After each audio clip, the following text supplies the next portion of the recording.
Ahmedabad sessions કોર્ટમાં હાજર હાર્દિક પટેલ રાજદ્રોહ કેસમાં કોર્ટમાં હાજરી આપી પાટીદાર અનામત આંદોલન સમયે રાજદ્રોહનો કેસ નોંધાયો હતો।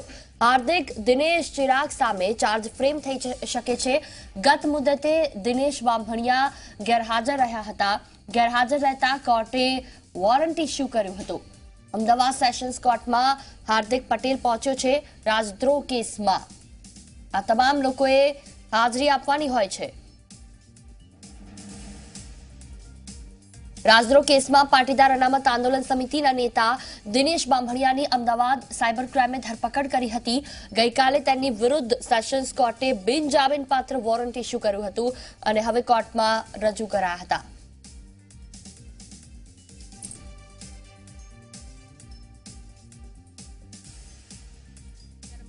વાત આવે ત્યારે કાનૂન અને વ્યવસ્થામાંથી પસાર થઈને એને મુક્તિ મળશે। પણ સાથે સાથે બહાર પણ જે અભિયાનો ચાલી રહ્યા છે એને પણ હું સમર્થન આપું છું કે જે આંદોલનો ચાલી રહ્યા છે એમને મુક્ત કરવાના। એ આંદોલનો એટલા માટે જરૂરી હોય છે કે અંદર રહેલા સમાજ માટે જે અંદર જેલમાં ગયા છે એમની હિંમત રહે, એનું મનોબળ મજબૂત રહે અને એને સમાજ માટે લડવાની શક્તિ રહે। એટલા માટે બાકી છૂટશે તો એ કાનૂન વ્યવસ્થાની મર્યાદામાં રહીને જ છૂટવાના છે।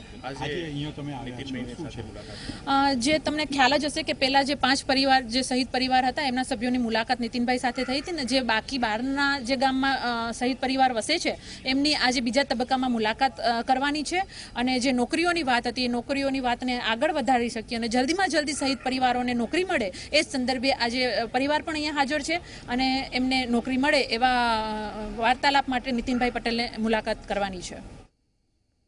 ભાઈ બામણિયાની પોલીસ દ્વારા અટકાયત કરવામાં આવી છે, એમને પકડવામાં આવ્યા છે।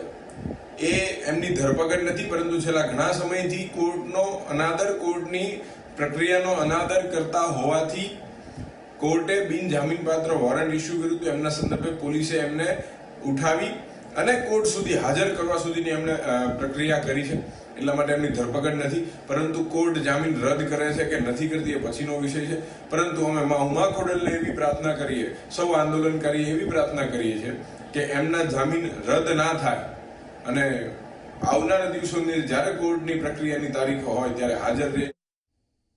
ન્યાજ વિશે વધુ વાતચીત કરવા માટે ગૌરવ પટેલ સંવાદદાતા અમારી સાથે જોડાયા છે। ગૌરવ, વાત કરીએ હાર્દિક દિનેશ ચિરાગ સામે ચાર્જ ફ્રેમ થઈ શકે છે તે પ્રકારના સમાચાર, શું વિગતો હાલ?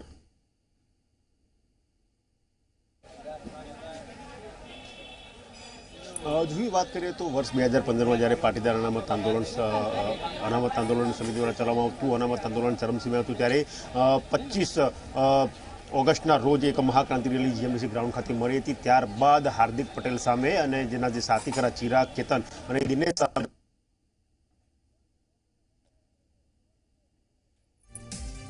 તો સાયબર ક્રાઇમે ધરપકડ કરી છે। હાલ તો રાજદ્રોહ કેસમાં હાજર ન થવાને લઈને આ ધરપકડ કરવામાં આવી છે।